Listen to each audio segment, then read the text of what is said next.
নবাবগঞ্জ নরসিংদী ও সাতক্ষীরায় আলাদা সড়ক দুর্ঘটনায় মারা গেছে ৫ জন, আহত হয়েছে ৪ জন। রাতে চাঁপাইনবাবগঞ্জ আমনুরা সড়কে ভটভটির ধাক্কায় মারা যান কেবল অপারেটর ইকো চ্যানেল নেটওয়ার্কের মালিক তারেক উদ্দিন।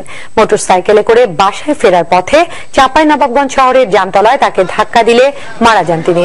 এদিকে নরসিংদীর ৫ দোনায় সড়ক দুর্ঘটনায় মারা গেছে ৩ জন, আহত হয়েছে ৪ জন। রাতে চট্টগ্রাম থেকে আসা সবজি বোঝা একটি ট্রাক উল্টে গেলে এই দুর্ঘটনা ঘটে। সাতক্ষীরায় ট্রাক চাপায় মারা গেছে একজন। এসপিআরএম বাণিজ্য সংবাদ। দেশের বাজারে যাত্রা শুরু করলো Kalyani rice bran oil.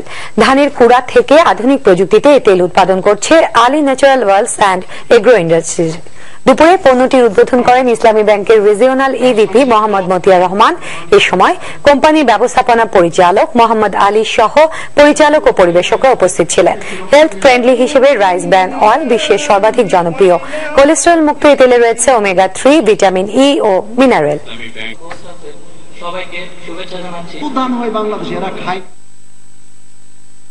Begum Khaleda Zia দেশ নিয়ে ষড়যন্ত্র করছেন জানিয়ে আওয়ামী লীগের যুগ্ম সাধারণ সম্পাদক জাহাঙ্গীর কবির নানক জনগণের প্রতি তাঁর সকল কর্মসূচির বিরুদ্ধে প্রতিরোধ গড়ে তোলার আহ্বান জানান।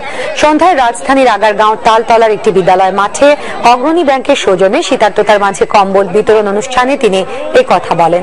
এ সময় অগ্রণী ব্যাংকের সিইও ও ব্যবস্থাপনা পরিচালক আব্দুল হামিদ, ডিএমডি মিজানুর রহমান খান সহ বিশিষ্ট ব্যক্তিরা উপস্থিত ছিলেন।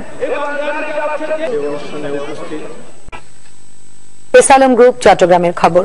হয়ে গেল চট্টগ্রামের সাতকানিয়া সমিতির মিলন মেলা। মুসলিম হলে অনুষ্ঠিত মিলন মেলায় প্রধান অতিথি ছিলেন ভূমি প্রতিমন্ত্রী সাইফুজ্জামান চৌধুরী জাবেদ, সংসদ সদস্য অধ্যাপক আবু রেজা নদভী, বনফুলের chairman M A Motaleb, police super A K M Hafiz Akhtar, Satkania সমিতির সাধারণ সম্পাদক জসিম উদ্দিন। সমিতির গুণী ব্যক্তিত্ব ও কৃতি শিক্ষার্থীদের সংবর্ধনা দেয়া হয়।